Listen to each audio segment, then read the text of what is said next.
ఈ బ్యాంగిల్స్ చూసారా, ఇవి కొంచెం పెద్ద సైజ్ అండి. స్క్రూ ఇవ్వలేదండి. స్టోన్ బ్యాంగిల్స్కి స్క్రూ ఇవ్వటంలో ఎన్ని అడ్వాంటేజెస్ ఉన్నాయో స్క్రూని ఇవ్వకపోవటంలో కూడా అన్ని అడ్వాంటేజెసే ఉన్నాయి. సో దాన్ని మ్యాచ్ ఒక్కోసారి స్క్రూ ఇవ్వటం కొన్ని డిజైన్స్కి డిసడ్వాంటేజ్ కూడా అవుతూ ఉంటుందండి. అది నేను చెప్పే ఉద్దేశం. సో ఈ బ్యాంగిల్స్కి ఏదైతే ఉందో అంత బ్రాడ్ బ్యాంగిల్స్ ఏం కాదండి. బ్రాడ్ బ్యాంగిల్సే, బట్ చాలా బ్రాడ్ బ్యాంగిల్స్ కాదు. ఇంకొంచెం బ్రాడ్ అయితే నేను కూడా స్క్రూ ఇచ్చేవాడినేమో దీనికి, బట్ ఈ సైజ్కి అక్కర్లేదు. ఇవి ఎంతండి మీకు ఇంచెస్లో ఒక 10 mm విడ్త్లో చేసాం. బ్యూటిఫుల్ సేమ్ క్వాలిటీ ఎమరల్డ్స్ తీసుకున్నాం, డైమండ్ ఫినిష్ చేసాం, బ్రాండెడ్ సీజెడ్స్ వాడాం. ఇందులో మీరు గమనిస్తే అన్ని రౌండ్సే ఉన్నాయండి.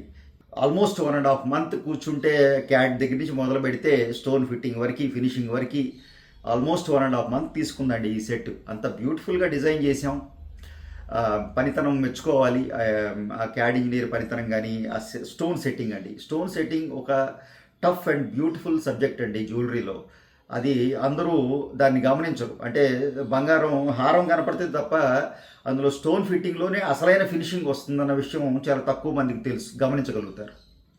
బట్ సబ్జెక్ట్ ఏంటంటేనండి స్టోన్ ఫిట్టింగ్. స్టోన్ ఫిట్ చేయడం అంటే ఏదో ఆ ముళ్ళు ఉంటాయి, ముళ్ళల్లో రాయి పెట్టేసి ఆ ముళ్ళను మూసేస్తే స్టోన్ ఫిట్టింగ్ అయిపోతుంది కాదండి. ఆ రాయిని పర్ఫెక్ట్గా గడ్డలు అంటాం. గడ్డలు అంటే ఆ పైన ఉన్న సర్ఫేస్, రాయికి పైన ఉన్న సర్ఫేస్, ఈ సర్ఫేస్ ఇది పర్ఫెక్ట్గా ఇలా కూర్చోవాలండి.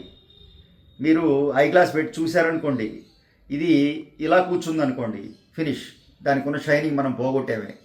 ఇలా కూర్చున్నప్పుడే దాని షైనింగ్.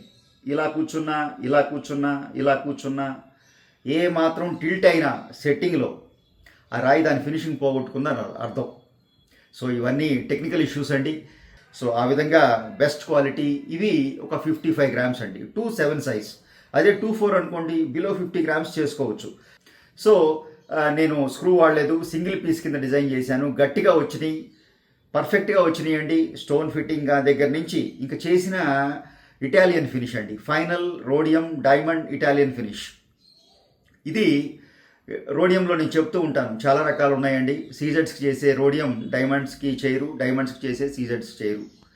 సో నాకు అలా ఉండదండి. నేను సీజెడ్స్ వర్క్సే చేస్తాను, బట్ డైమండ్ ఫినిష్లో చేస్తాను. డైమండ్కి వాడే రోడియం ఇటాలియన్ ఫినిషే ఇస్తాను. అందువల్లే మా సీజెడ్ ఐటమ్స్ కూడా డైమండ్ లాగా ఉంటాయి. Simple secret. So that's all for the day friends. Video నచ్చిందని అనుకుంటున్నాను. నచ్చితే తప్పకుండా లైక్ చేయండి. ఫస్ట్ టైం ఛానల్ చూసేవారైతే సబ్స్క్రైబ్ చేసుకోండి. తోటి వారితో మన వీడియోస్ షేర్ చేయటం మర్చిపోకండి. Thank you.